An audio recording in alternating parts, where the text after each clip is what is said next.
Então, primeiro, gostaria de agradecer o convite que foi feito pelo professor Jorge para apresentar essa palestra aqui na terceira semana integrada do IMEF.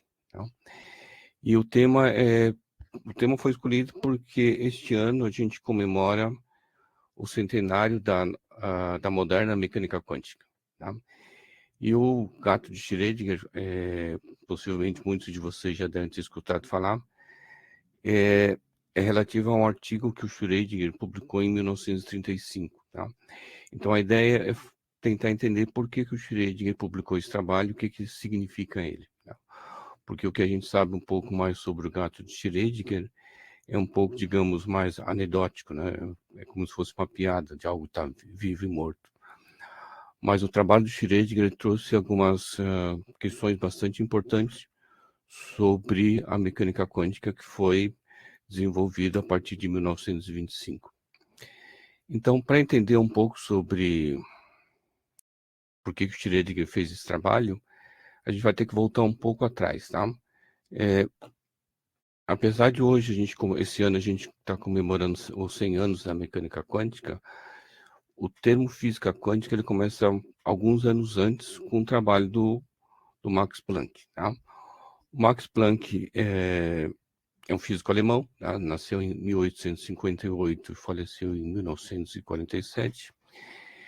Alguns historiadores costumam chamar ele de um revolucionário conservador ou um revolucionário relutante. Tá? Ele nunca se considerou assim, uma pessoa que produzia um trabalho um trabalho de revolução na física. Tá? Mas por que o Planck é importante? Porque o Planck ele estava interessado em obter essa lei de Wien, que é a lei que descreve a radiação do corpo negro. O corpo negro foi proposto por um físico chamado Kirchhoff, que estava estudando interação de radiação com os materiais, e ele propôs que um corpo negro ideal era um corpo que toda a radiação incidente seria absorvida. Tá? Então, não seria nenhuma parte seria refletida, mas toda ela seria absorvida. E por questão de equilíbrio, né, se ele tivesse em equilíbrio com o ambiente, toda essa energia teria que ser remetida para o ambiente, tá? Entrando no estado de equilíbrio. E o que se sabia é que a densidade de energia ele não dependeria do material, só dependeria da temperatura desse objeto. Então começou-se uma busca para achar uma equação que descrevesse a radiação de corpo negro. Tá? Então, uma equação que era muito boa era essa equação chamada equação de Wien, que é alfa é uma constante, ni aqui é a frequência, né? Então elevado ao cubo, exponencial de E menos beta ni sobre T. T é a temperatura, beta seria uma constante. Tá? Em unidades atuais, esse beta seria a constante de Planck dividido pela constante de Boltzmann. O Planck estava interessado em deduzir essa fórmula de uma forma mais rigorosa, porque quando o Wien propôs, ele propôs de uma maneira empírica, tá? E o que se sabia é que, na época, essa equação se ajeitava muito bem aos dados experimentais. Isso aqui é um espectro usual da radiação de corpo negro, tá? Isso aqui é para um corpo que está a 4.200 Kelvin, esse é 3.000 Kelvins, tá? Que é o comprimento de onda, aqui é a densidade de energia. Tá? Então, o Planck ele queria reobter essa equação a partir das leis da termodinâmica e a partir do eletromagnetismo. Lembrando que a gente está falando no século XIX, né? É o século em que surgiu a teoria eletromagnética e as leis da termodinâmica. Tá? Lembrando que antes a gente tinha basicamente as equações de Newton. Então, é um momento que surgem duas novas teorias físicas que começam a descrever o mundo de uma maneira diferente do que a gente estava acostumado com a física newtoniana. Tá?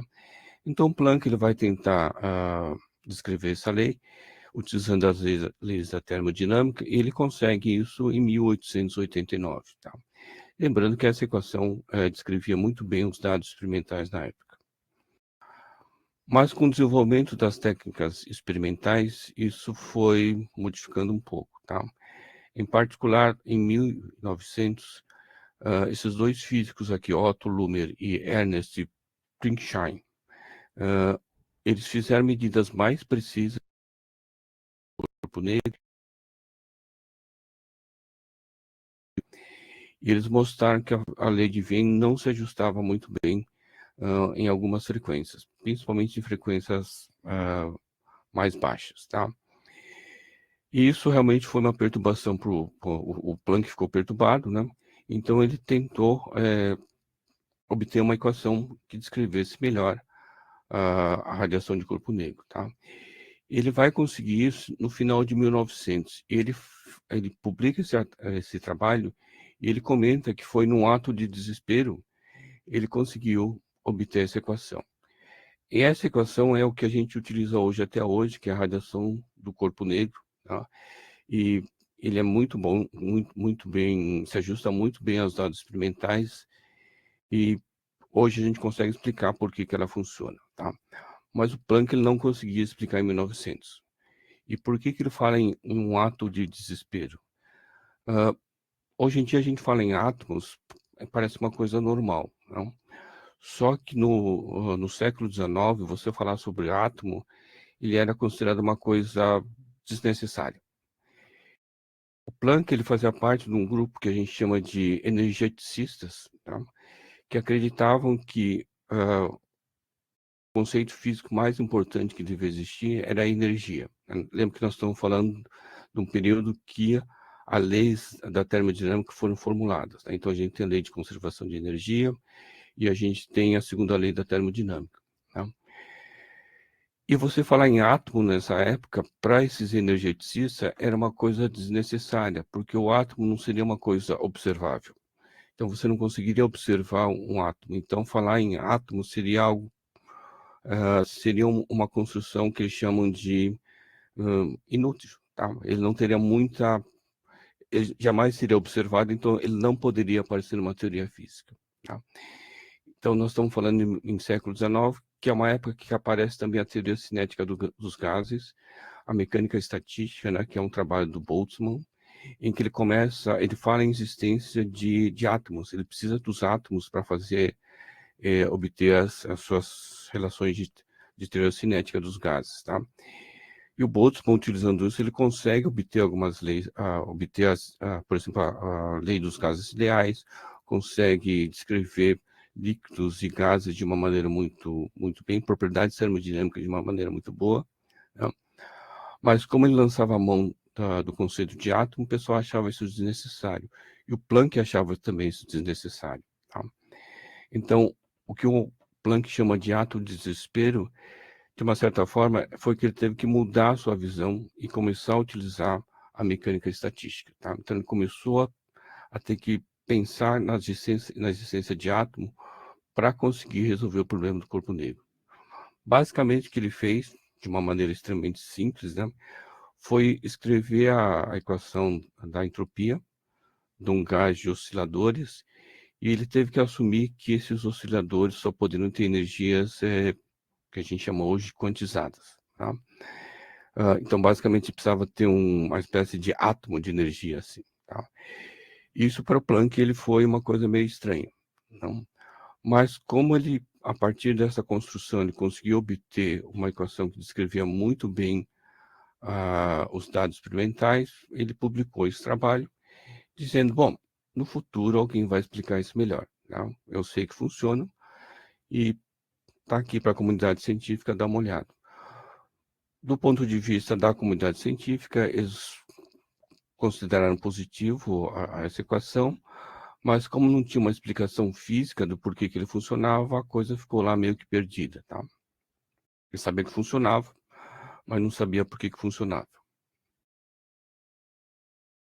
Então, de 1900 até 1905, as pessoas não dão muito valor à questão do que a gente chama de física quântica, tá? A situação vai começar a mudar com os trabalhos do Einstein. Em particular, em 1905, que é o chamado ano miraculoso, é quando o Einstein publica 4 trabalhos considerados importantes que modificaram a nossa percepção de física, não? primeiro deles é o efeito fotoelétrico, e é nesse trabalho que o Einstein ele vai pegar a ideia de pacotes de energia, de osciladores que o Planck trouxe, e vai atribuir essa energia a um pacote de luz, tá? Ao que hoje a gente chama de fóton, tá? Mas o Einstein, na época, ele não falava de fóton, ele falava, assim, de partícula de luz. Além disso, vão aparecer, ele vai publicar 3 outros trabalhos, que é o movimento browniano, a relatividade especial e a relação massa-energia. Uma coisa interessante é que a gente associa muito o Einstein à relatividade, às teorias de relatividade, tá? Mas o Einstein, ele considerava que o trabalho mais revolucionário dele era o do efeito fotoelétrico, tá? Isso aparece nas trocas de carta que ele faz com seus colaboradores. Ele diz assim, olha, eu consegui um resultado revolucionário, e ele está falando exatamente do efeito fotoelétrico. Então, o Einstein, o que ele vai fazer? Ele vai introduzir o conceito de partícula de luz, tá? Como disse, o termo fóton, ele não foi introduzido pelo Einstein, ele foi introduzido em 1926 por um químico chamado Gilbert Lewis, tá? E ele foi sugerido em um outro contexto, não tinha nada a ver com o fóton como a gente pensa hoje, tá? O Lewis, na época, ele pensava na existência de átomos de luz, tá? Então, ele deu esse nome fóton para esse átomo formado por luz. Essa ideia não avançou muito, né, porque não tinha nem muito como avançar, mas o termo fóton foi incorporado na linguagem de física, e toda vez que a gente fala em partícula de luz, a gente está falando em fóton, tá? Mas historicamente ele surgiu como um nome associado para um outro objeto. Uma coisa importante é que o efeito fotoelétrico não era considerado na época um problema muito sério. Não era algo muito importante assim. Para quem não sabe, o efeito fotoelétrico é quando você joga uma radiação no metal, por exemplo, e você arranca elétrons desse metal. O efeito fotoelétrico é basicamente o seguinte: se eu jogar, por exemplo, uma radiação vermelha, por exemplo, por mais alto que seja a intensidade, ele não vai arrancar nenhum fóton, nenhum elétron, perdão. Se eu jogar uma radiação de uma frequência maior, digamos, ultravioleta, mesmo com intensidade baixa, ele vai arrancar elétrons desse metal. Então, o arrancar o elétron desse metal, ele não depende da intensidade da radiação, mas depende da frequência da radiação. Isso é um problema que existia na época, mas realmente não era considerado um problema muito sério, tá? Porque poderia ser um problema experimental, que as coisas não estavam sendo bem elaboradas, tá? Mas o Einstein, então, vai introduzir a questão do fóton, ele vai conseguir explicar de uma maneira um pouco melhor o efeito fotoelétrico, tá? E a primeira medida que mostrava que as equações que o Einstein propôs para o efeito fotoelétrico eram corretas, só foram obtidas em 1916, ou seja, 11 anos depois, por Robert Millikan, tá? A Millikan, ele mostrou que as equações propostas pelo Einstein estavam corretas, mas a teoria do efeito fotoelétrico não era uma coisa consensual, tá? Não se aceitou de imediato que a luz podia se comportar como se fosse uma partícula. Um exemplo disso é que quando o Planck apresentou o Einstein para a Academia de Ciências da Prússia, tá? Ele fez esse comentário, que ele, o Einstein, pode às vezes ter errado o alvo em suas especulações, como, por exemplo, na hipótese dos quantos de luz, tá? Então, mesmo Planck, que propôs a equação E igual a hν, ele considerava que esse efeito fotoelétrico não era uma coisa era muito especulativo.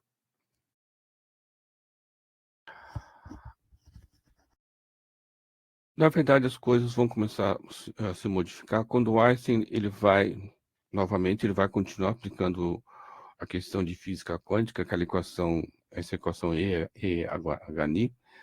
Agora ele vai aplicar num sólido, tá? Ele vai imaginar que o sólido, ele é construído de vários osciladores harmônicos, tá?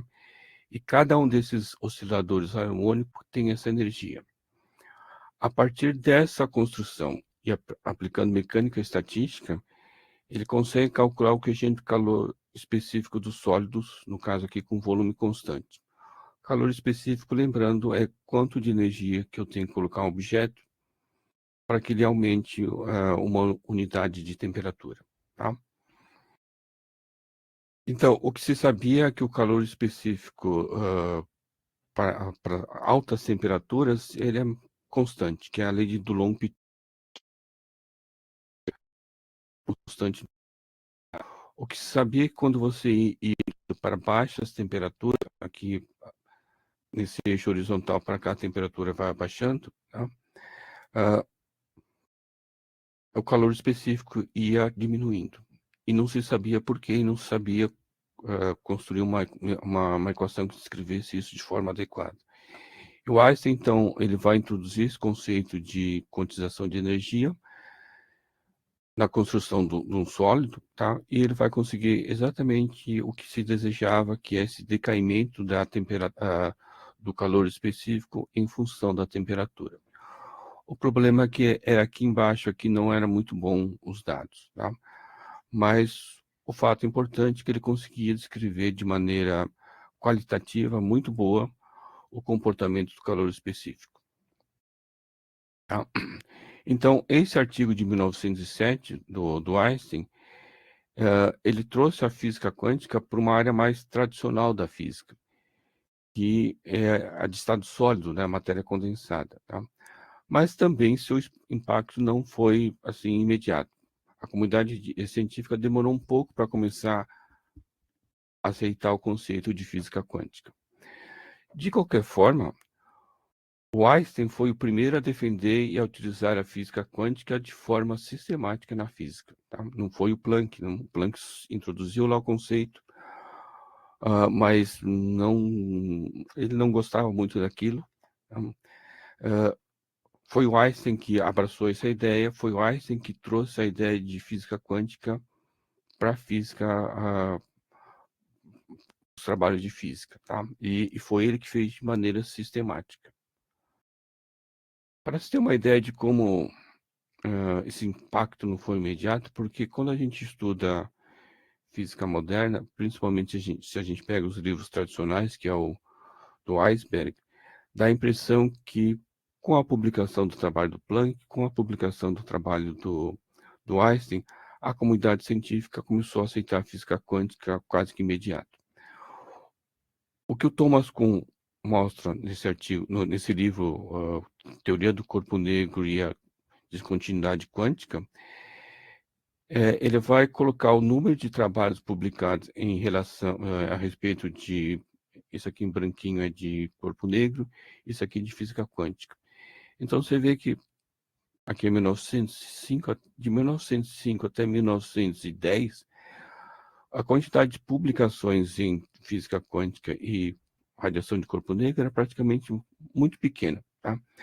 Mesmo considerando o tamanho da comunidade científica muito menor do que a gente tem atualmente, você considerar que você tinha menos que 10 trabalhos por ano até 1910, mostra que a física quântica não era uma coisa assim, não fazia parte do mainstream da física, tá? Não fazia parte do pensamento usual do trabalho em física, tá? Somente a partir de 1910 que o número de trabalhos vai começar a crescer, tá? Lembrando que aqui no meio vai ter o átomo de Bohr.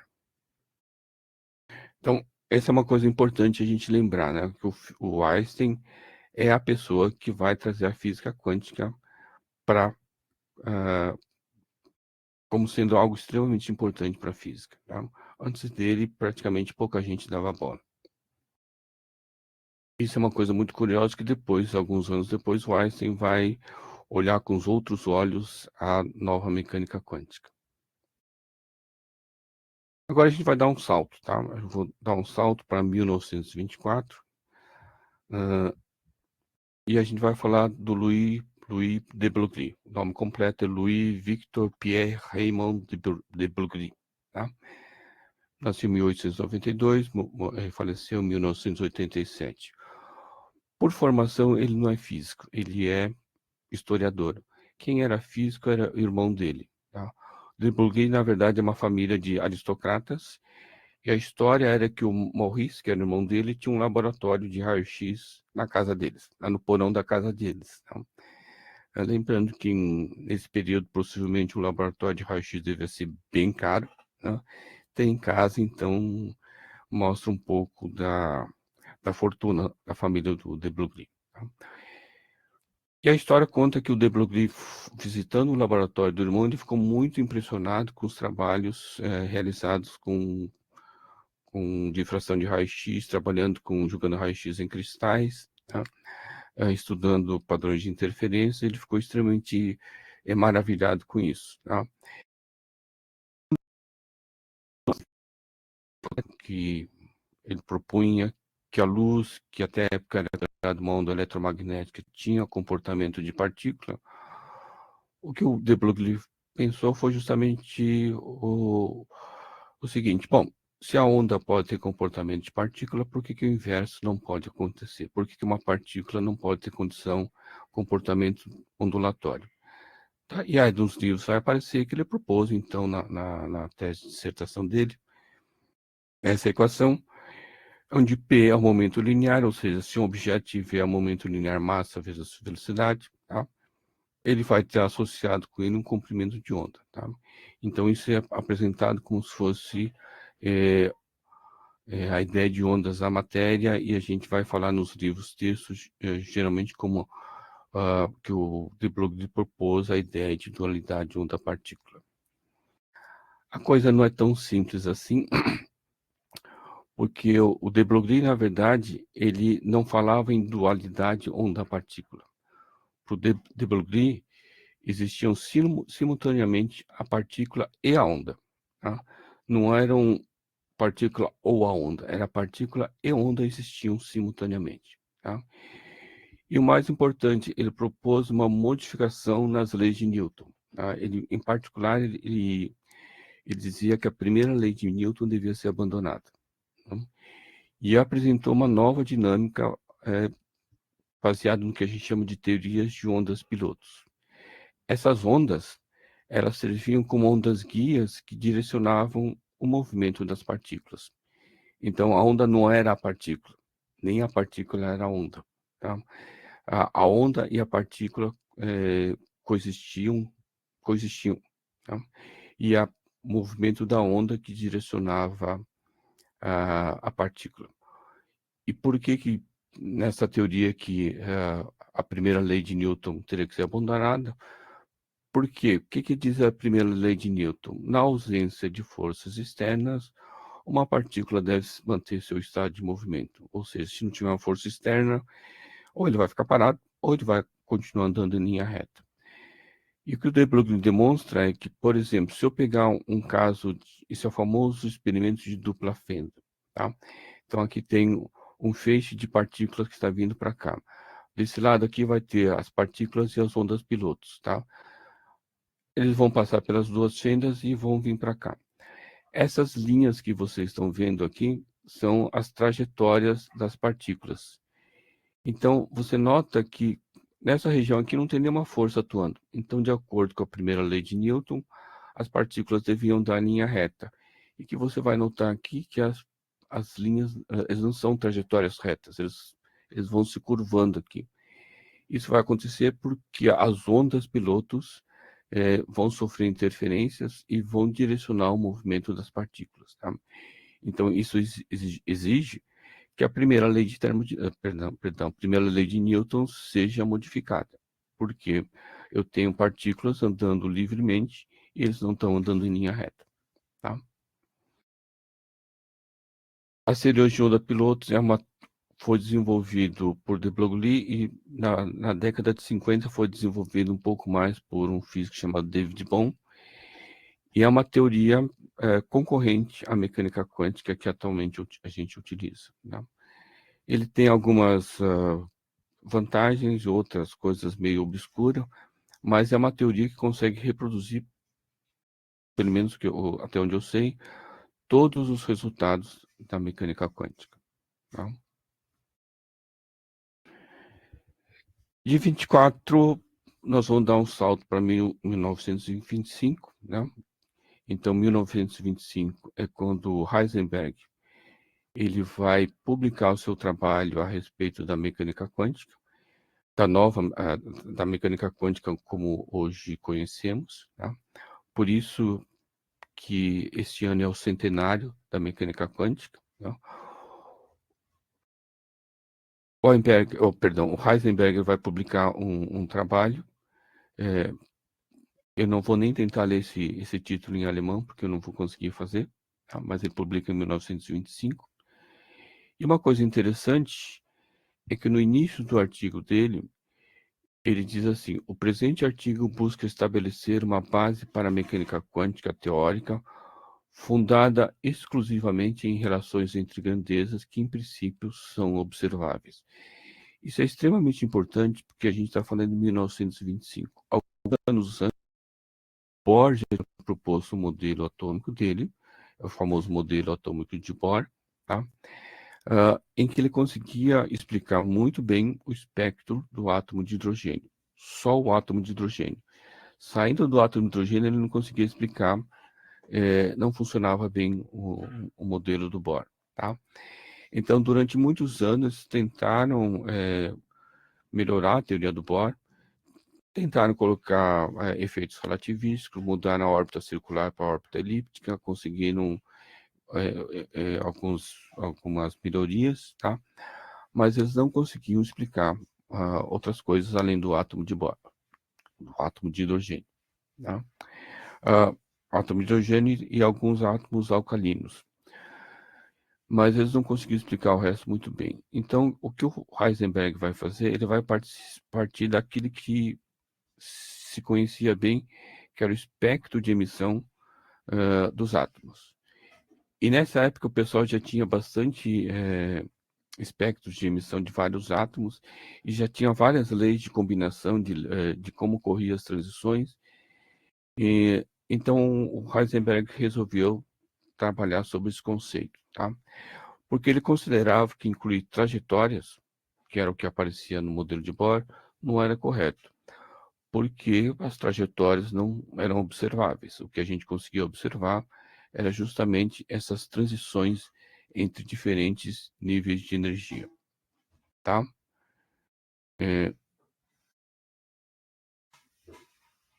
um momentinho, por favor, que eu preciso dar uma travada aqui.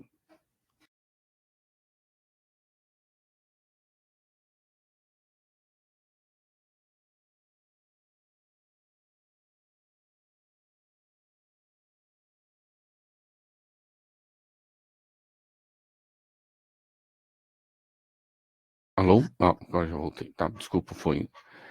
Ah,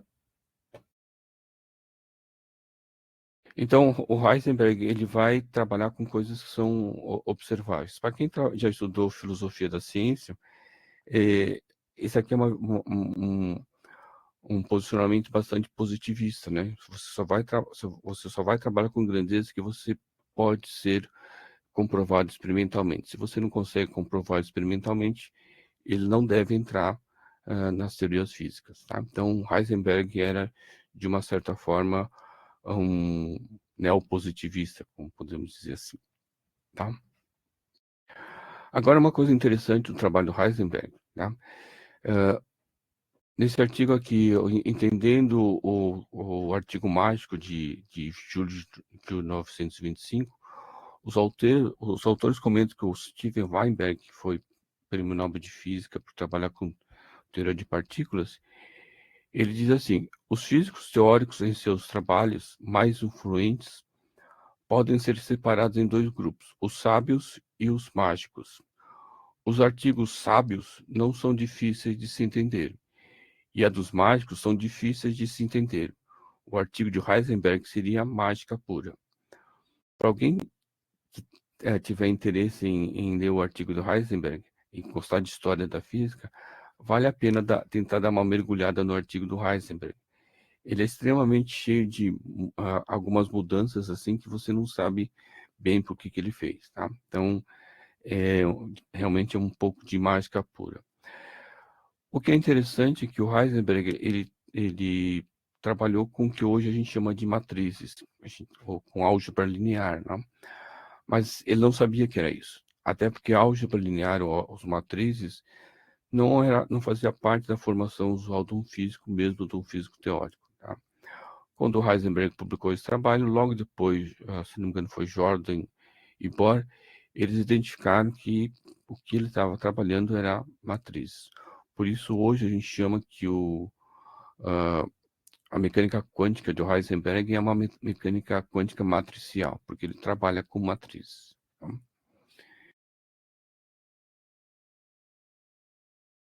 Mas realmente, se alguém quiser tentar ler o artigo do Heisenberg e tentar achar as matrizes lá, vai sofrer um pouquinho, tá? Porque ele é uma escrita assim um pouco obscura. Tem uma versão dele em inglês, tá? A versão que eu tenho acesso, que eu consigo ler. E tem um alemão, para quem entende alemão, é uma diversão aí, tá? Alguns anos.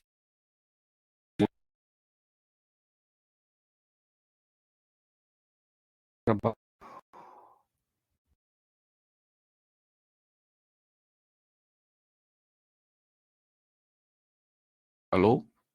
Ó, voltou a conexão? Tá. Tinha caído a conexão aqui. É, lembrando que o Louis de Broglie, em 1924, propôs a ideia de que a matéria podia se comportar como uma onda, tá? Então a discussão que se tinha era o seguinte: se eu tenho uma onda, deve existir uma equação de onda que descreve o movimento dessa onda, tá? Ah, Schrödinger, pensando nisso, ele foi buscar justamente uma equação que descrevesse uma onda, como proposta pelo Lee de Broglie. Só que no trabalho dele, ele mantém só o conceito de onda e descarta a existência de partículas, tá? E para Schrödinger, a onda era ele tinha realidade física, no sentido de que ela existia de fato, tá? E o, e o Schrödinger, no primeiro trabalho dele, ele consegue calcular, por exemplo, ele resolve o átomo de hidrogênio, ele consegue achar as funções de onda de hidrogênio, ele consegue achar as energias, os altos valores de energia do átomo de hidrogênio, que já era conhecido pelo modelo de Bohr, tá? Então, digamos, isso foi o grande sucesso dele. Só que ele achava que realmente a onda tinha uma realidade física, ela existia de fato como uma onda eletromagnética, como um campo elétrico, como um campo magnético, alguma coisa assim, tá? E durante muito tempo ele procurou mostrar que isso era verdade. Então ele tinha a ideia que se eu quisesse descrever uma partícula, ela seria descrita por o que a gente chama de um pacote de onda. Então ele teria várias ondas, né, que satisfazem as equações de Schrödinger e formariam um pacote de onda. A dificuldade com esse trabalho é que qualquer onda que você tente construir, exceto uma em particular, elas abrem com o tempo. Então, é, é bem diferente do que a gente observa em partículas reais, né? A partícula real, ele vai, pelo menos classicamente, você vai vendo a partícula caminhando, é sempre uma partícula. Se a gente tenta fazer isso com as equações de Schrödinger, com essa ideia do pacote de onda, você viria a partícula e depois ele ia se abrindo e vira um borrão, tá? Exceto por um caso particular que a gente chama de estados coerentes, mas é uma construção muito particular, tá? Ah, então essa ideia de que a onda tinha realidade física, ele não foi muito aceito pela comunidade científica por uma razão muito particular. Se eu for trabalhar com o sistema de duas partículas, a função de onda vai depender de 6 coordenadas, tá? Então, essa função de onda, ela não poderia, a gente diz, está imerso no nosso espaço usual que tem 3 dimensões. Ele precisa de um espaço, a função de onda, na verdade, é definido no que a gente chama de espaço de configurações, tá? Então, isso traz bastante dificuldade para considerar a função de onda como sendo algo que tem realidade física. No entanto, a comunidade de físicos, eles começaram a utilizar mais a equação de Schrödinger do que a formulação do Heisenberg. porque o físico estava muito mais acostumado a trabalhar com equações diferenciais parciais, que são justamente esses problemas de autovalores, tá? E diz a história que o Heisenberg ficou um pouco chateado com isso, porque na verdade ele foi o primeiro a propor a mecânica quântica, mas as pessoas não utilizavam, davam preferência ao trabalho do Schrödinger, tá?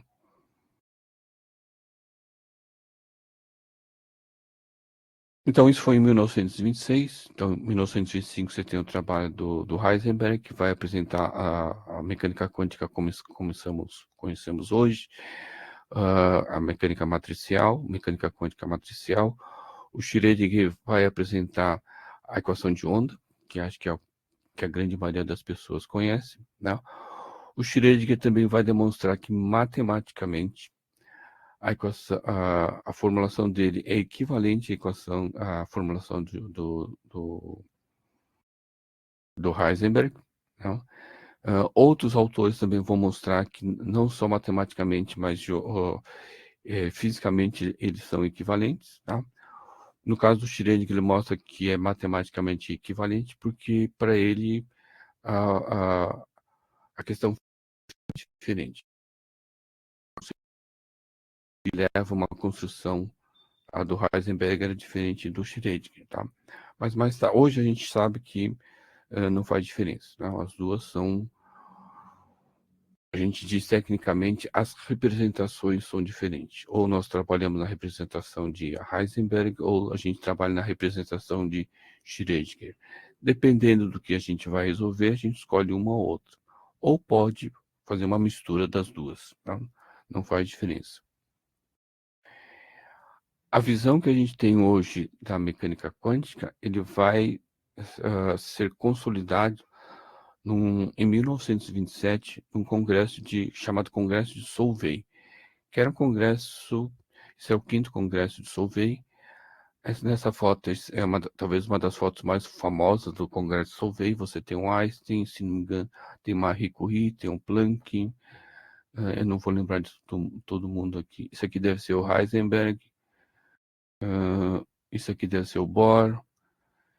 Enfim, praticamente todos os físicos que desenvolveram a mecânica quântica, aqui está o Dirac, né, estão presentes nessa foto. Esse aqui é o Louis de Broglie, tá?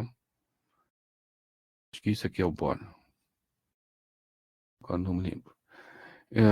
Mas é nesse congresso que se vai estabelecer, ou a partir desse congresso que vai se estabelecer o que a gente chama hoje de uma certa forma equivocada, mas de interpretação de Copenhague, que é a construção usual que a gente tem em mecânica quântica, que a gente aprende nos cursos de graduação, tá? Que são, existe o princípio da superposição. Bom, isso porque as equações são lineares, tá? Isso também já vale em física clássica, mas se você tem duas soluções de uma equação linear, a soma dessas equações também é uma solução, tá? Mas o que vai mudar é que a função de onda, a gente vai associar a função de onda uma amplitude de probabilidade, tá? A probabilidade vai estar relacionada com o módulo quadrado da função de onda, tá? E a mecânica quântica, ela deixa de ser as previsões da mecânica quântica deixam de ser determinísticas para serem probabilísticas, tá? Então, ele sempre vai me dar uma probabilidade de algo acontecer. Uma coisa importante que, apesar de ser probabilística, as equações de Schrödinger, ou mesmo as equações de Heisenberg, elas são determinísticas. Significa o seguinte: se eu dou as condições iniciais de uma função de onda, eu sei como ela vai evoluir no futuro, tá? A questão probabilística, ela vai aparecer quando eu tiver que fazer uma medida. O resultado de uma medida que vai ser probabilística, tá? Talvez o exemplo mais comum, né, que a gente tem dessa situação, principalmente essa de resultado de medida, é o famoso experimento de dupla fenda. Então, aqui tem um feixe de elétron, ele vai passar por uma fenda, então ele vai ser uma fenda colimada, um feixe colimado. coerente, né, perdão, e depois ele vai passar para um sistema de duas fendas. A partir dessas duas fendas, ele vai chegar numa tela, e o que a gente vai observar é um padrão de interferência característico de uma onda. Tá? Então, isso a gente consegue ver em ondas mecânicas, em feixes de luz, tá? A gente consegue ver essa característica ondulatória aqui. A característica de partícula vai aparecer quando eu faço uma medida, quando eu quiser saber por qual fenda o elétron passou. Então, eu posso colocar, por exemplo, um detetor atrás ah, dessas duas fendas, e ele vai me dizer assim, olha, passou pela fenda A, passou pela fenda B. Quando eu faço isso, quando eu sei por qual fenda ele passou, esse padrão de interferência, eles aparecem e viram uma distribuição de probabilidade característica de partículas, tá? Então, o fato de eu estar fazendo uma medida, ou seja, o fato de eu estar querendo observar por onde passou a partícula, modifica o comportamento, tá? Por isso que hoje a gente diz muito em dualidade onda-partícula, que ela tem comportamento dual, toda essa construção toda, tá? Mas isso é uma decorrência dessa necessidade de a medida ser um efeito probabilístico, tá?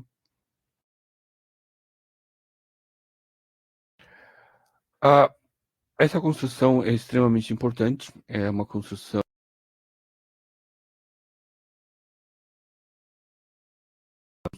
teórica em mecânica quântica. Você vai lá no laboratório, você consegue os resultados exatamente como previsto pela mecânica quântica.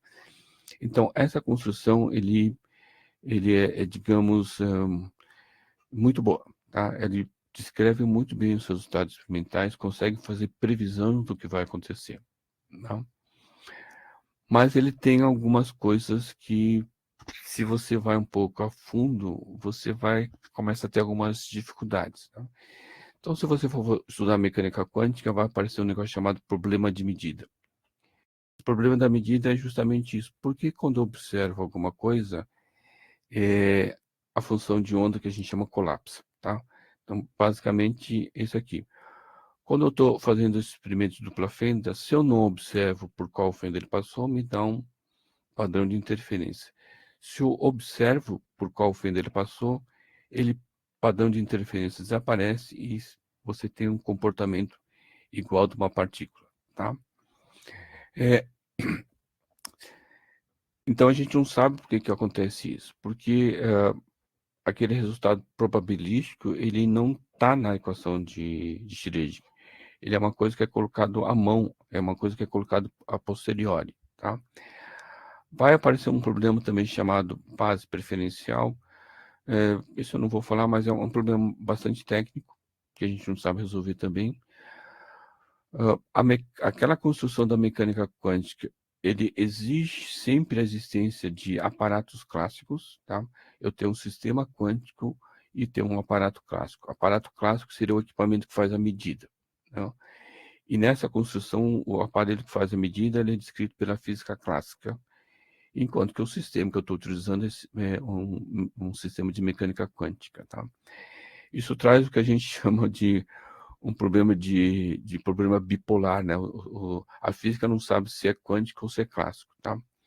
Do ponto de vista pragmático, isso funciona. A questão é por que funciona e o que está acontecendo aqui.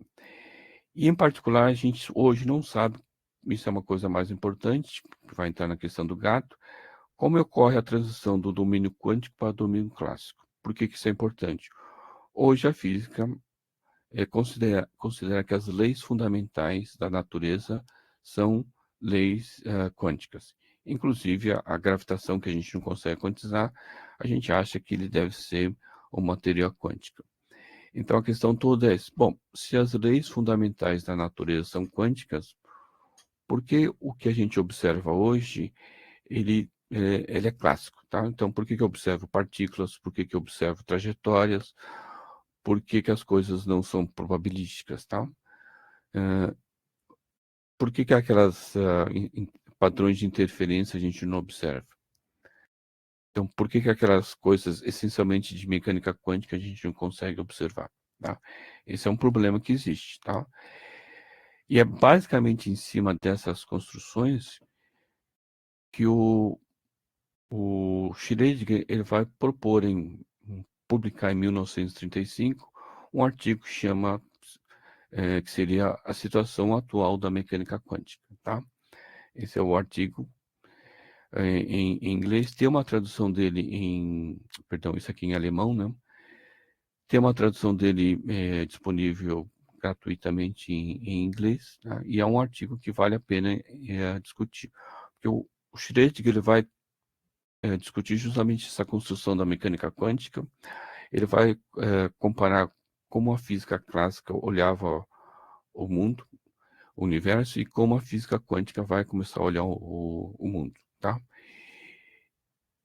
E nesse trabalho ele vai introduzir uma coisa extremamente importante, que é o chamado dos estados emaranhados, tá? Um estado emaranhado, ele vai existir sempre que eu tiver dois sistemas que ele entram momentaneamente em interação. E os estados emaranhados eles não têm análogo em física clássica, tá? Ele é uma coisa extremamente quântico, tá? É uma característica da mecânica quântica, tá? Nós não temos estados emaranhados em física clássica, tá? Então, é uma característica exclusiva de sistemas quânticos.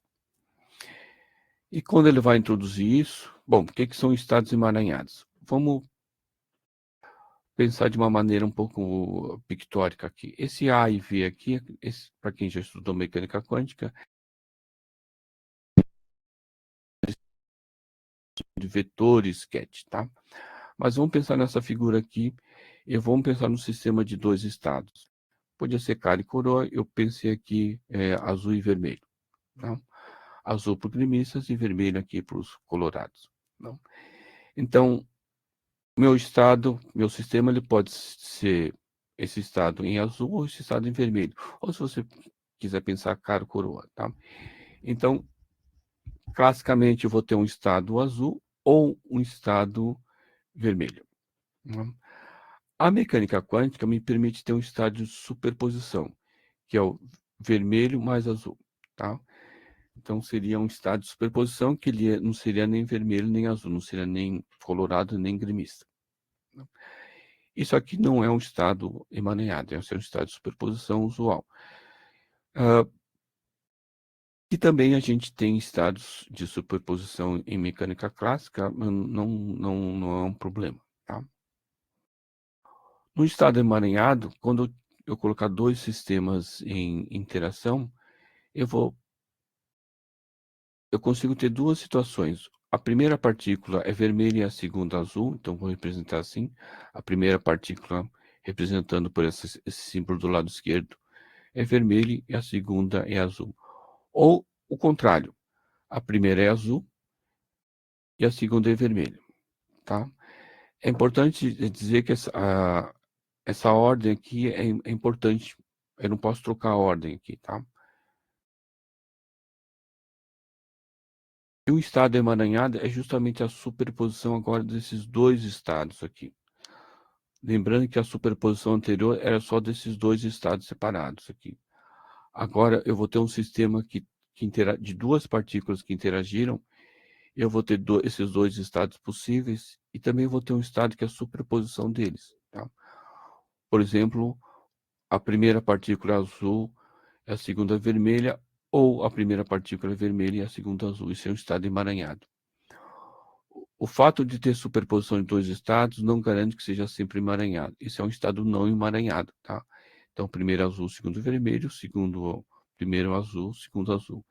Você pode imaginar de uma maneira pictórica que no estado não emaranhado eu posso colocar um deles em evidência, tá? Então, esse azul em evidência e ficaria um vermelhinho, um parênteses aqui, tá? Isso aqui eu não consigo colocar em evidência porque a ordem aqui é importante. E é isso que ele vai utilizar para construir um exemplo que o Schrödinger ele começa escrevendo assim: pode-se até inventar casos bastante ridículos, tá? E aí, isso é o que o Schrödinger escreve quando vai apresentar o famoso experimento mental do gato de Schrödinger. Ou seja, aqui é uma coisa importante, o Schrödinger está dizendo assim, olha, da forma que vocês estão propondo que a mecânica quântica deve funcionar, que é a interpretação de Copenhague, eu vou chegar numa situação que é ridícula, tá? Então ele não pode sustentar. O efeito ridículo dele é o famoso experimento do gato de Schrödinger. Então você tem um material radioativo que vai decair, então ele tem uma probabilidade de cair. Se ele decair, ele vai disparar um gatilho aqui, aqui representado pelo martelo. Ele vai disparar isso que vai quebrar o veneno e vai matar o gato. Se ele não disparar, ele não vai disparar o gatilho, quer dizer, se não decair, ele não vai disparar o gatilho, não vai quebrar o vidro e o gato vai estar vivo. Então, tudo isso podia ser representado dessa maneira. Aqui só vai ser o material decaído, aqui o gato vivo, tá? Então, aqui seria o material não decaiu, o gato está vivo. Ele tem um estado de superposição, que é o material decaiu e o gato morreu, tá? Então, aqui a gente tem exatamente os estados emaranhados e o princípio de superposição, utilizando exatamente tudo que a gente tem em mecânica quântica, tá? Então, isso aqui é uma outra representação mais divertida do gato de Schrödinger. Tá, o átomo não decaiu, o gato está vivo. Decaiu, o gato morreu. Tá?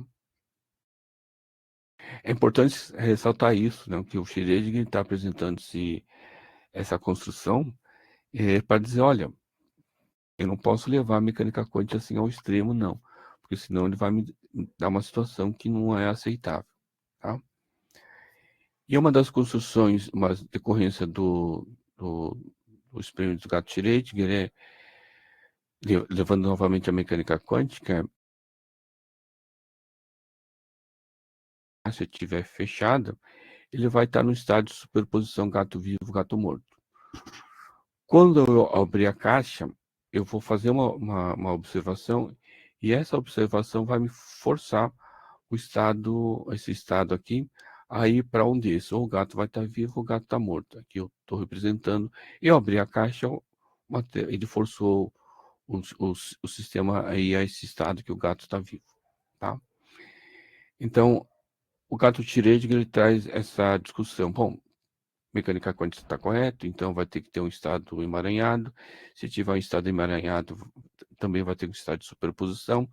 Se eu aplicar isso para um sistema, como diz o Schrödinger, ridículo, eu vou chegar numa situação absurda.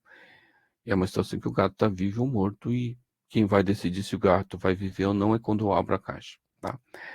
Essa é uma construção bastante, parece um pouco de piadinha, né? Mas se você vai estudar mecânica quântica com cuidado, você vai ter essas situações bastante complicadas, tá? Tanto é que alguns anos depois o Wigner, que foi um físico que ganhou um prêmio Nobel, ele vai trazer um problema que a gente chama de problema do amigo do Wigner. Ele vai substituir o gato por uma pessoa, tá? Então ele vai substituir a pessoa dentro do laboratório e essa pessoa também vai poder estar observando. Então a questão que o Wigner faz é quem que é o observador preferencial? A pessoa que está dentro da caixa ou a pessoa que está fora do laboratório que abriu a caixa, tá? Ele vai trazer algumas discussões bastante complexas, tá?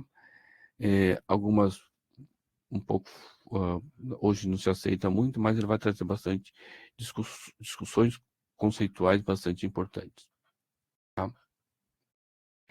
Então, repetindo, na construção desse argumento, o Schrödinger vai utilizar todos os conceitos de mecânica quântica, estados emaranhados, tá? Que seriam consequências diretas da mecânica quântica, e o processo da colapso da função de onda, tá? E aí as pessoas não sabem muito bem o que responder. E nesse mesmo ano, o Schrödinger e o Einstein trocavam muita figurinha, tá? Eles conversavam muito, que eram dois desses físicos que não aceitavam muito a interpretação que foi produzida da mecânica quântica a partir do Congresso de Solvay, tá?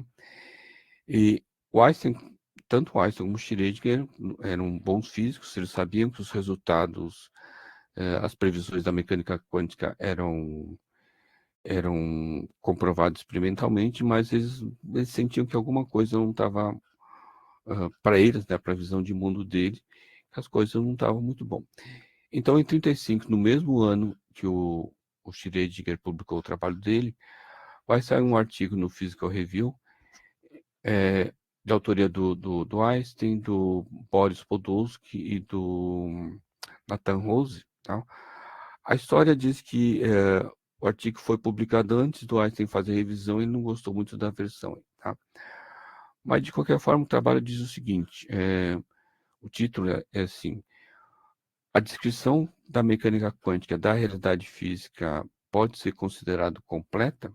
Tá? A discussão que ele vai trazer é o seguinte: bom, se eu quero trabalhar com uma teoria física, tá? Eu preciso verificar duas coisas. Primeiro, se a teoria está correta. Tá? Então, a primeira coisa que a gente faz, você verifica se a teoria tem consistência interna, se as previsões da teoria são comprovadas experimentalmente. Tá? Isso é uma coisa que a gente tem que fazer. Tá? E a segunda coisa que ele vai trazer é o seguinte: bom, a descrição fornecida para a teoria é completa, tá? Ou seja, ela está prevendo as coisas de uma maneira que tem todas as descrições na teoria, já está contida na teoria, ou ela precisa lançar mão de algumas hipóteses extras, tá? Aí ele vai discutir uma coisa importante, que cada elemento de uma realidade física, ou seja, coisas que acontecem na natureza, ela tem que aparecer na teoria. Tá? Então, ela tem que estar contida na teoria. Tá? E eles vão pensar no seguinte, também o seguinte: se eu quero revelar essa, essa realidade física que existe no objeto, eu devo ser capaz de fazer uma observação extremamente cuidadosa, tá? Que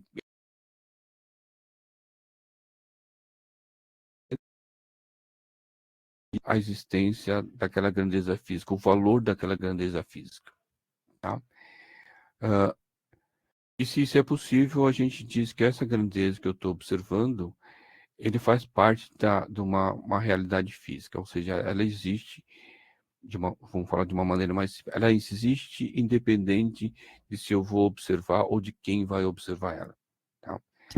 Isso era uma questão que deixava o Einstein assim, um pouco, talvez, incomodado com a mecânica quântica. Né? A mecânica quântica diz assim: o resultado de uma medida só vai ocorrer, o resultado de uma grandeza física só vai aparecer quando eu fizer a medida. Esse resultado é probabilístico. Tá? Então, não é que ele está presente lá. Tá?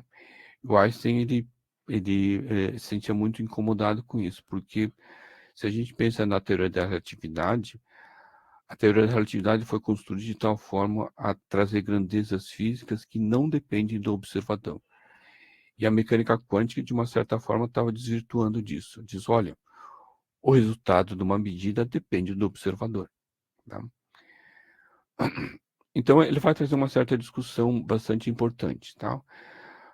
Eu vou discutir, aliás, hoje a gente discutir esse trabalho do Einstein não utilizando a construção dele, mas utilizando uma construção que a gente chama do Bohm-Aharonov, que é alguns anos depois. Tá? Do Bohm-Aharonov, ele vai trazer todos os elementos que tem lá no artigo do Einstein, Podolsky e Rose, mas ele vai trazer para um sistema que é um pouco mais simples de trabalhar, que é o que a gente chama de sistemas de dois estados, que é o spin do elétron, por exemplo. O spin do elétron, você pode ser spin para cima ou spin para baixo, tá? Ou positivo ou negativo, tá? Então, a ideia do Einstein era o seguinte: eu vou produzir aqui no meio um estado de spin, e o spin total é zero, ou seja, se o spin de uma partícula estiver para cima, o outro vai estar para baixo, tá? Então, por exemplo, aqui o 1 vai representar o spin para cima. Então, a partícula 1, que é o que está aqui do lado esquerdo, ele tem spin para cima, e a partícula que está do lado direito, que é a partícula 2, ele vai ter spin para baixo. Como é um estado emaranhado, eu posso também ter uma combinação em que o spin da partícula 1 não está para cima, mas está para baixo, spin da partícula de cima, a partícula 2 está para cima, tá? Então aqui eu vou ter um estado emaranhado, que era semelhante àquele das moedinhas que a gente desenhou, tá? Qual era o problema que o Einstein vai discutir com essa construção aqui? Como esse é um estado emaranhado e como é um estado que o spin total é zero, se eu produzir esse estado emaranhado e jogar a partícula 1 para um lado, a partícula 2 para o outro lado, no momento que eu medir o spin da partícula 1, tá? E, por exemplo, ele dá spin para cima, automaticamente o spin da segunda partícula vai ter que estar para baixo, tá? Porque ele tem que ser contrário. Se der spin para baixo, o outro vai ter que estar para cima, tá? Por maior que seja a distância de separação. E essa correlação é o que incomodava Einstein, era uma das coisas que incomodava Einstein, né? Nota que a correlação em si não é um problema, porque a correlação em si existe na física clássica. Se vocês lembram de ter estudado colisão de uma partícula na ausência de duas partículas, na ausência de forças externas, o momento total é conservado. Então, se eu medir o momento de uma partícula 1, eu vou saber automaticamente o momento da partícula 2, tá? Então, a correlação, a princípio, não é complicado. O problema é o seguinte, como o valor do spin, nesse caso, só vai surgir quando eu fizer a medida, o Einstein vai perguntar como é que o detetor de partículas do lado 2 sabe que quando eu medir a partícula 1 ele deu para cima. Como é que ele vai se ajustar isso rapidamente? Para o Einstein isso não era aceitável, tá? Então essa correlação de medidas distantes era um problema, tá? Porque ele trazia dificuldades com a proposta de localidade ou incompatibilidade com a teoria da relatividade, tá? Então esse trabalho do Einstein vai, no fundo, trazer essas questões do gato de Schrödinger para uma situação novamente um pouco mais próxima do que se pode fazer medidas, tá? Porque o que se podia falar do gato de Schrödinger, bom, é que você está falando em coisas macroscópicas e, de alguma maneira, a mecânica quântica, a gente não sabe como, mas ele deixa de funcionar. Então, isso não importa. O Einstein vai fazer essa questão no fundo, trazer uma questão semelhante do átomo do gato de Schrödinger para uma situação de partículas, tá? E aí o Einstein vai dizer, olha, eu utilizei a mecânica quântica como é proposta, tá? E ela vai me trazer essa incompatibilidade aqui, ela vai me trazer dificuldade com essas duas, com essa questão de localidade, tá? Da questão da existência de uma realidade física, de uma questão de manter a teoria da relatividade como sendo algo válido, tá? Então, assim, eu sei que a mecânica quântica funciona, então o que quer dizer que é o seguinte, é uma teoria que funciona, mas ela não é completa, tá? Ela está faltando alguns elementos nela que me permite resolver esse problema aqui da localidade, da questão de correlação de medidas distantes, tá? O Bohr, nesse mesmo ano, né, acho que foi na mesma revista, ele deu uma resposta sobre isso, tá? Mas, assim, do ponto de vista de física, o interessante é você fazer um experimento para verificar se é verdade ou não, tá? Como isso era muito difícil de realizar esse experimento, o assunto foi relegado para o segundo plano. Até porque a mecânica quântica estava funcionando, tá? Depois de 1935, ela desenvolveu mais ainda, vem a teoria quântica de campo, vai aplicar em teoria de partículas, vai aplicar em estado sólido, vai aplicar em muitas coisas, vai produzir transistor, levar ao desenvolvimento da microeletrônica, vai levar ao desenvolvimento da química, vai levar à descrição de, de vários comportamentos de átomos e moléculas de sistemas sólidos. Então, é uma coisa meio que, bom, a mecânica quântica está funcionando. Se ela é completa ou não, isso não está atrapalhando a gente, então a gente vai relegar ao segundo plano, tá? Inclusive, para quem trabalhava com essa questão, ele era considerado é um perdedor na palavra das pessoas da época, tá? A coisa só vai começar a modificar quando o Bell, aqui é o Bell que está, que era um professor, é um pesquisador lá do CERN. Ele vai publicar em 1964 um artigo que vai falar justamente sobre esse paradoxo de Einstein, Podolsky e Rosen, tá? E é uma coisa interessante porque foi publicado uma revista chamada Physics, é o volume 1 dessa revista, tá? É, a revista número 3, então era a revista nova, tá? Então, isso mostra um pouco que esse era um tema muito, não era importante, tá? O Bell até conta que quando ele começou a se interessar por esse assunto, as pessoas diziam, bom, você vai perder tempo, isso não vai te trazer nada novo, tá? Basicamente, o que o Bell vai propor é uma maneira de você testar essa questão trazida pelo artigo do IPR, tá? A ideia básica é, bom, você tem uma fonte, você vai liberar partícula de um lado e para o outro, e você vai medir o spin dessas partículas de cada lado. Então, você vai ver se quantas vezes deu para o lado esquerdo, quantas vezes acendeu a luz vermelha, quantas vezes acendeu a luz branca, e você vai fazer uma estatística, e a partir desse dado estatístico, a gente vai conseguir analisar se a ideia do Einstein era correta ou não, tá? Uma maneira de fazer isso, a maneira como que o Bell apresentou no artigo dele é diferente do que a gente vai fazer isso aqui, tá? Mas a ideia é basicamente a mesma, tá? Então, eu aqui tenho duas colunas que devem ser partícula 2, tá?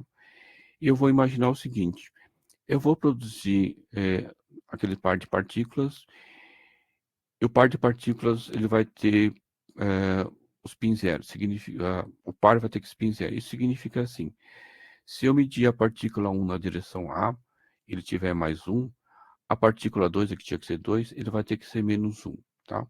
Mesma coisa, se eu medir na direção B a partícula 1, ele vai ter que ser mais 1 e o B vai ter que ser menos 1, na 2 menos 1, tá? Então, esse A e B, C são três direções que eu posso arbitrariamente escolher para fazer as medidas, tá? Então, a ideia do Bell era o seguinte, eu vou produzir aquele estado de spin para cima, spin para baixo, estado emaranhado, eu vou mandar uma partícula para um observador. Cada observador faz, independente do outro, faz medidas em três direções que ele escolher arbitrariamente, A, B e C, tá? E se você considerar que você tem duas possibilidades mais ou menos e três direções possíveis, você vai ter exatamente 8 possibilidades para fazer, tá? Esse N1 seria, digamos, o número de vezes que vai acontecer essa situação. N2, o número de vezes que vai acontecer essa situação, e assim sucessivamente, tá? N1, por exemplo, é uma situação em que a pessoa escolhe o A para medir, vai dar mais, e o C vai dar, o outro escolhe o lado C, vai dar menos 1, tá? Então, tudo isso ele vai conseguir, isso aqui vai estar relacionado com frequência e está relacionado com probabilidade, tá? A partir dessa construção, é possível obter umas desigualdades, tá? Então, são várias desigualdades. A desigualdade de Bell, a gente pode escrever assim. O que isso aqui significa? Significa assim, a probabilidade do primeiro observador medir a partícula na direção A que escolheu e dar positivo, e o segundo observador medir na direção C, obter menos, tá? É menor ou igual que a probabilidade do primeiro observar na direção B e dar menos, o segundo observar na direção C e dar menos, mais a probabilidade do primeiro observar no A mais e o segundo observar B na direção menos, tá? Então, tudo isso sai daquelas tabelas lá, tá? Então, e para construir isso, o mais importante é que ele assume que a correlação entre as componentes do spin é uma propriedade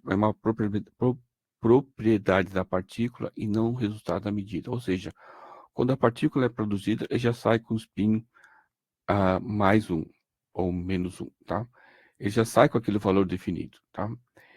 E essa correlação é produzido localmente, ou seja, na hora que ele sai da fonte, não é produzido quando se faz a medida, tá?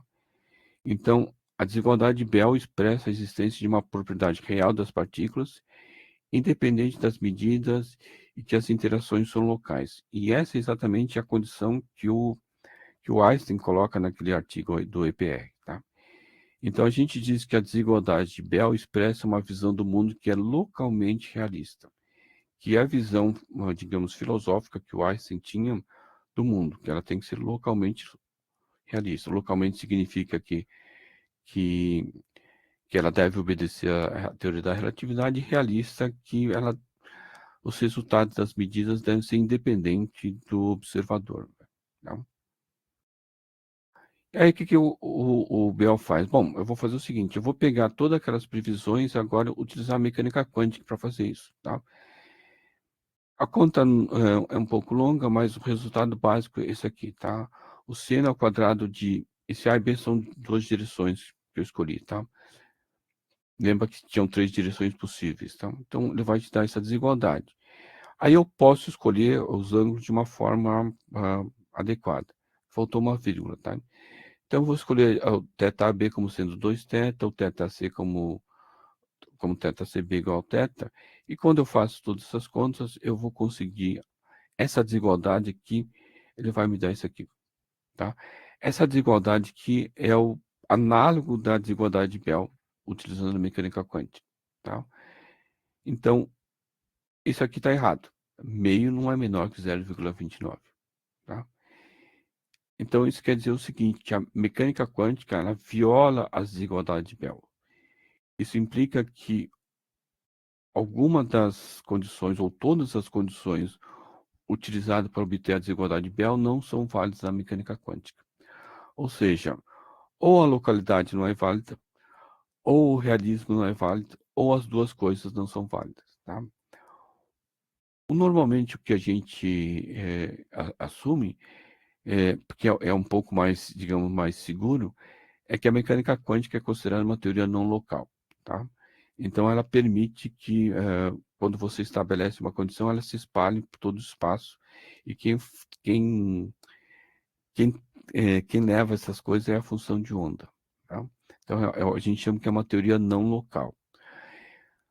Antes que alguém me pergunte, o fato de ser não local, ela não viola, ela não permite a transmissão de informação mais rápido que a luz, pelo menos o que a gente chama de informação clássica.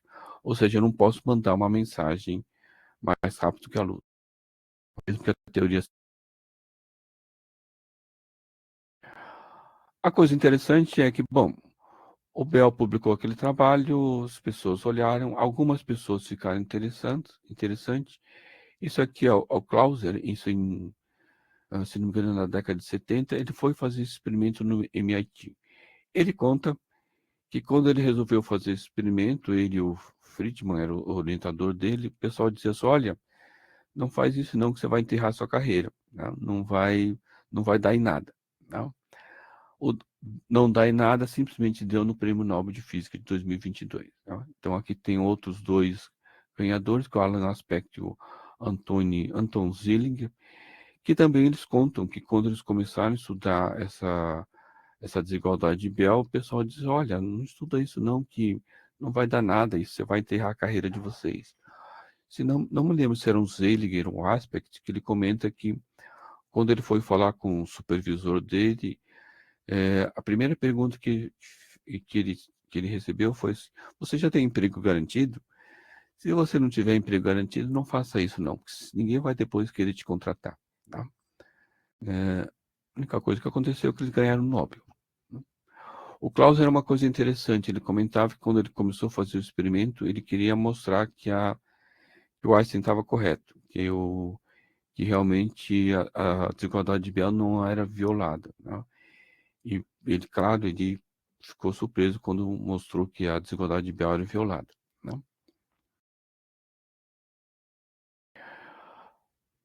Lembra que eu falei então que a teoria de Bell mostra que a mecânica quântica é uma teoria não local. Né? A questão toda ela seria não realista, né? O realismo é uma forma simplificada, de uma forma simplificada, estabelece que existe uma realidade independente de observador humano. E alguma dessas características a gente consegue, são possíveis de serem observadas.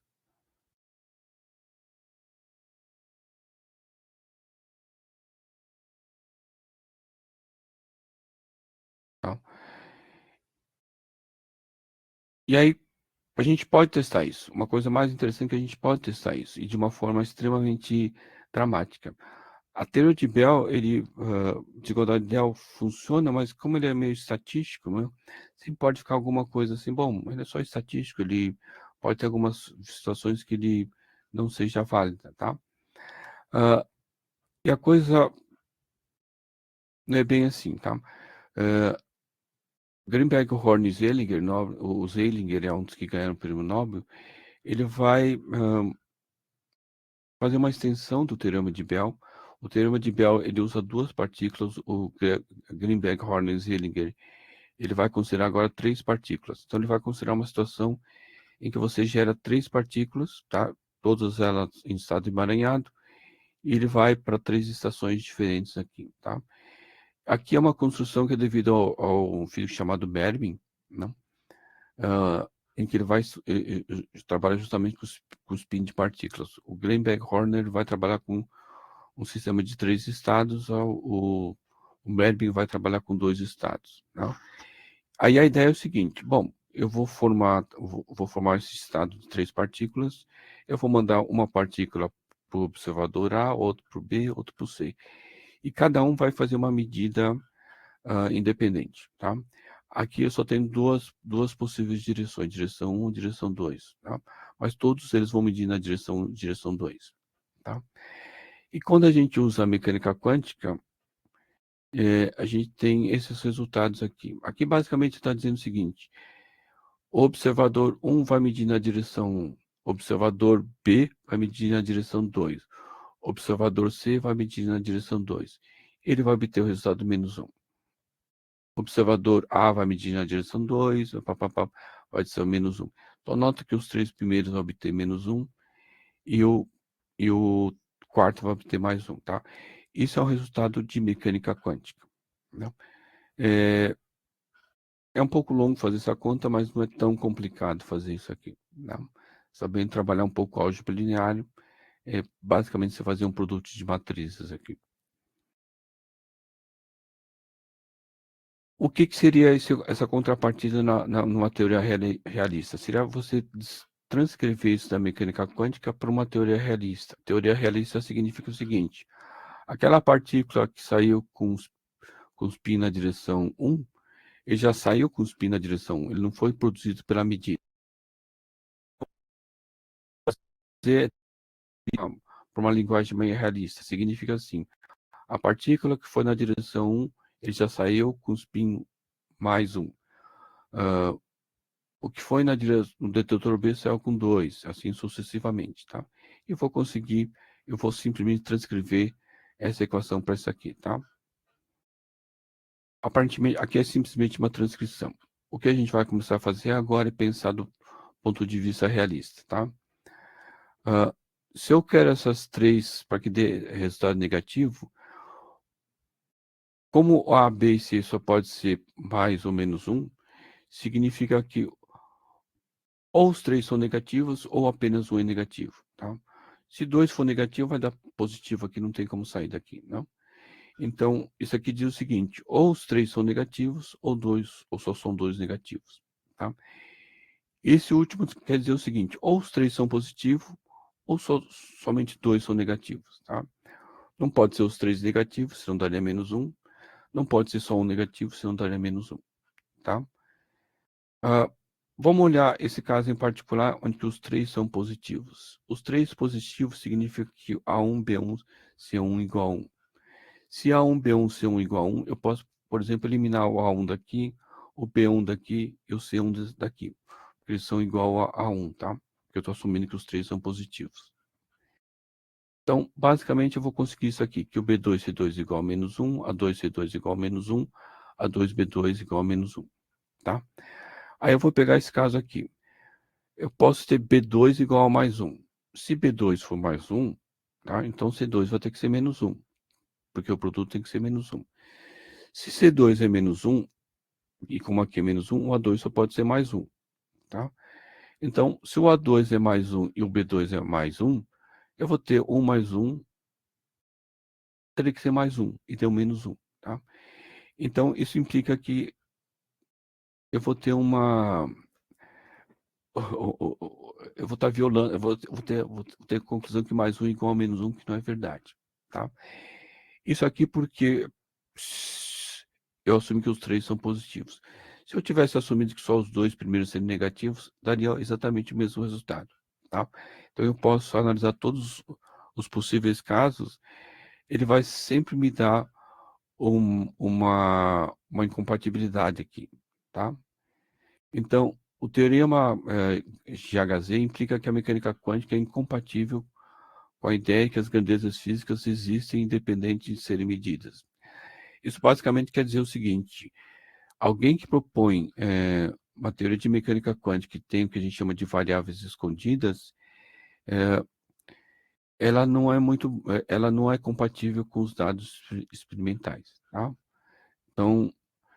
Então, isso quer dizer que assim, que a mecânica quântica ele não é compatível com uma visão que a gente chama realista da natureza, tá?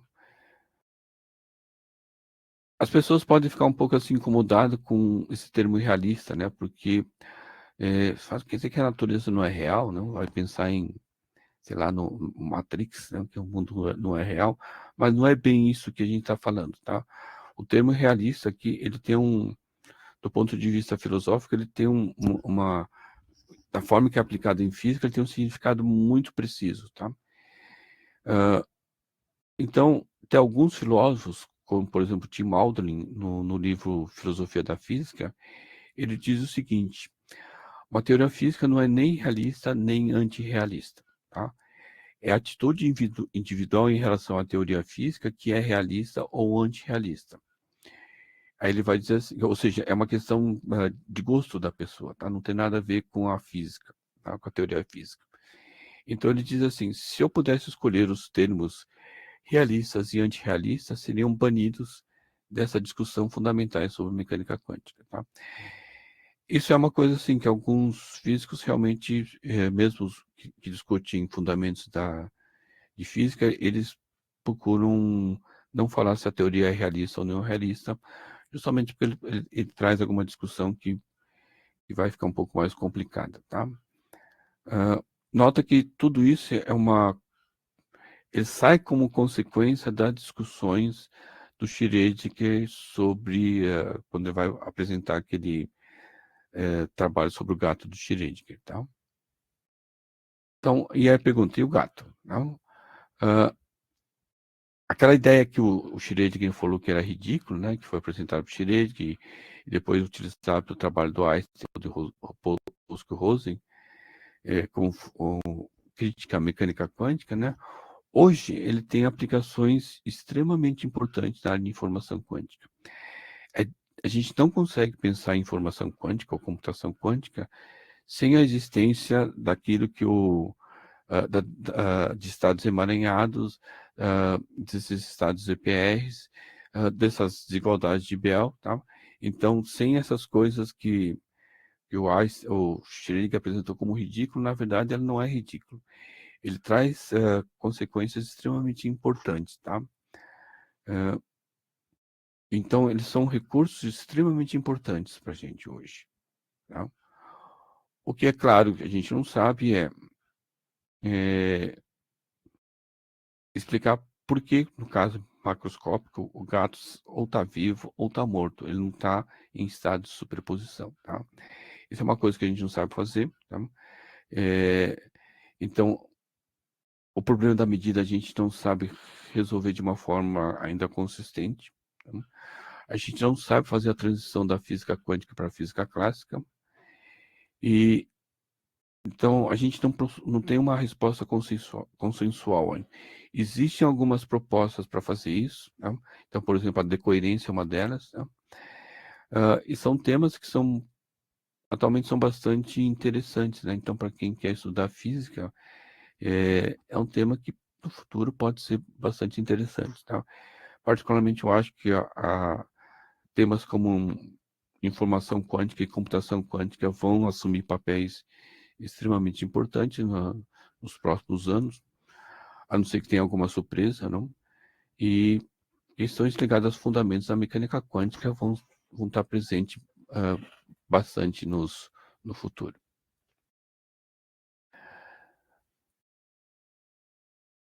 Então, basicamente era isso. Obrigado pela atenção. Acho que falei 1h30, não sei se foi bastante. Está aberto para perguntas, para pessoas que tiverem interesse para fazer perguntas.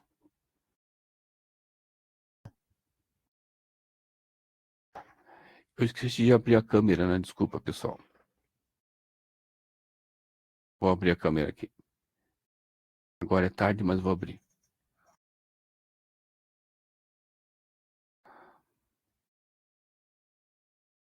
Pessoal, se tiver alguma pergunta, fiquem à vontade para fazer.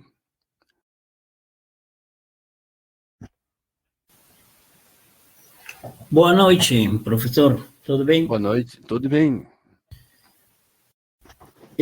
Casualmente, faz un mes, 2 meses pasados, falamos sobre las interpretaciones cuánticas en un webinar y mostramos algunas de ellas, porque ahora son muchas las interpretaciones cuánticas. Mas yo siempre he estado pensando en cuál es esa diferencia en determinismo en la física clásica e essa probabilidade na física quântica. E se você pode falar-nos sobre a diferença nos espaços.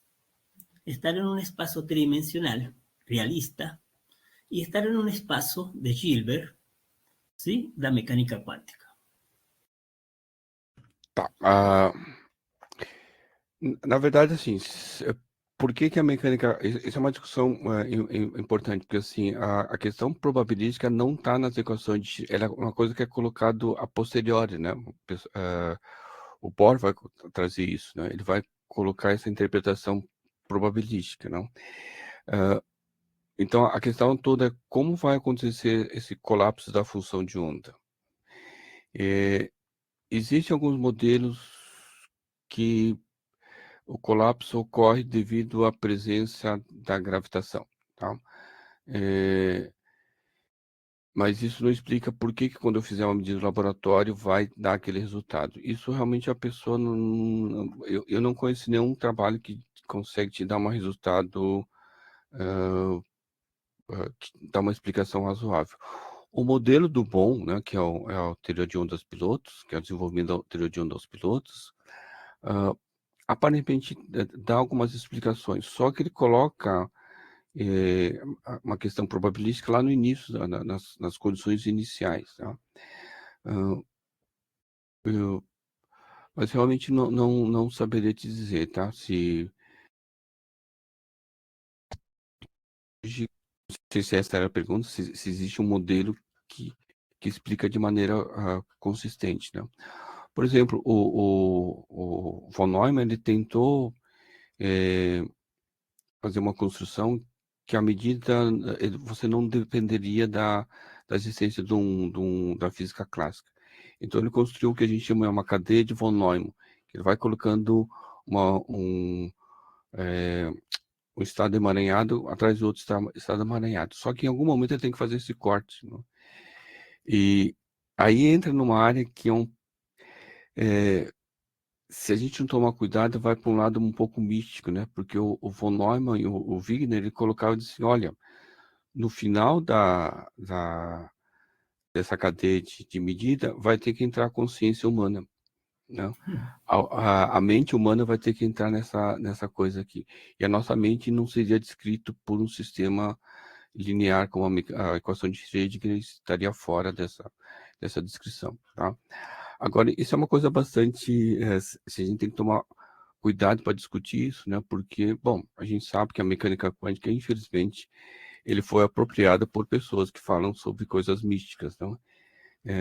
Mas é uma discussão que onde que acaba essa cadeia de von Neumann, se é que ela é válida? Ou seja, onde que ocorre o que causa o colapso da função de onda? Então, essa é uma questão que a gente não sabe ainda, não? O Penrose tem algumas propostas, tem a teoria dos muitos mundos, né, que você diz, bom, cada vez que você faz uma observação, você bifurca, não? Então você vai criando vários mundos, não? Mas essas coisas ainda a gente não sabe como testar ainda, não? Então, não sei se essa era a pergunta, professor. Correcto. Muy obrigado. Y tal vez sea por eso que no, no podamos olear ese enmarañamiento Hum. aquí en este espacio tridimensional. Pois é, então, você lembra que eu falei que tinha um problema de bases preferenciais? Quando a gente vai trabalhar com mecânica quântica, eu posso expandir ele em qualquer base, tá? E o que acontece, assim, todas as medidas que a gente faz aqui em laboratório na Terra, ele escolhe preferencialmente a base de posição. É o ponteiro da posição, né? Hoje em dia a gente não usa mais ponteiro, né? Mas é um resultado digital, é a posição que você consegue. Então, aparentemente, quando a gente faz uma medida, a gente tem por escolha preferencial a base de posição, tá? A pergunta é por que não pode ser a base de momento, não? Por que a base de posição? Existem uns trabalhos que o pessoal faz com decorrência que tenta mostrar que naturalmente, né, isso surge naturalmente, mas por causa das interações. Mas a coisa hum, o pessoal que trabalha com decorrência tem resultados impressionantes, né? Ele mostra que qualquer coisa macroscópica que você coloca, que é emaranhado, como ele vai estar interagindo com radiação cósmica de fundo, com neutrinos que passa, o período de decorrência dele é muito rápido, tá? Então, se eu pegar um objeto macroscópico e colocar aquele em estado de superposição, em estado emaranhado, ele vai decair para o caso clássico assim em tempo muito rápido, que a gente não consegue medir, tá? Mesmo que ele esteja, mesmo que a gente coloque assim num local completamente escuro, só tenha radiação cósmica de fundo, essa radiação cósmica de fundo seria suficiente para fazer o colapso desse objeto que estaria num estado emaranhado e a gente não poderia ver ele, tá? Ah, é um trabalho interessante, mas como eu disse, ele não é uma, se eu entendi, ainda não é uma coisa consensual, né? Ele, a parte de cálculo funciona muito bem, não? Mas ainda tem umas coisas que eu acho estranho, porque ele diz assim que essa coerência ele vai jogar para o ambiente, tá? É como se você pegasse a sujeira e jogasse embaixo do tapete, esperando que ninguém olhasse isso. Então, isso me parece uma coisa um pouco complicada, não? Muy Ah, obrigado.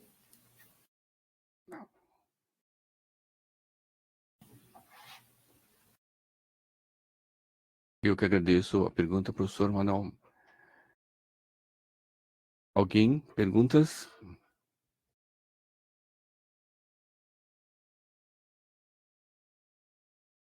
O IMF tem meu e-mail, vocês podem mandar mensagem para mim sem nenhum problema.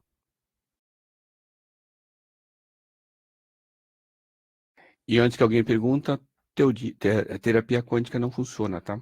Não, vocês como aluno de física, se alguém falar em terapia quântica, em falar em cura quântica, diz isso não funciona, não tem como funcionar.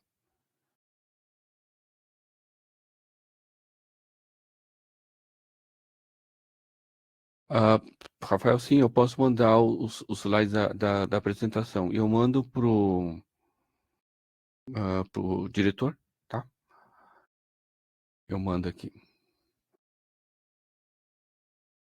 Estou vendo aqui as perguntas, se alguém fizer.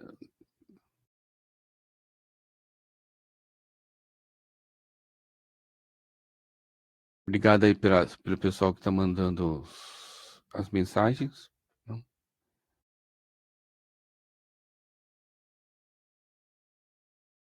Lucas, foi meu aluno de TCC aí.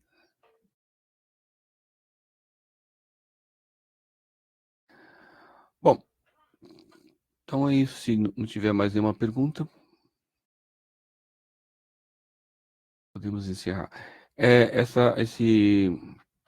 Quem que tá da organização, isso aqui vai ficar gravado em algum local? Vai ser disponibilizado depois?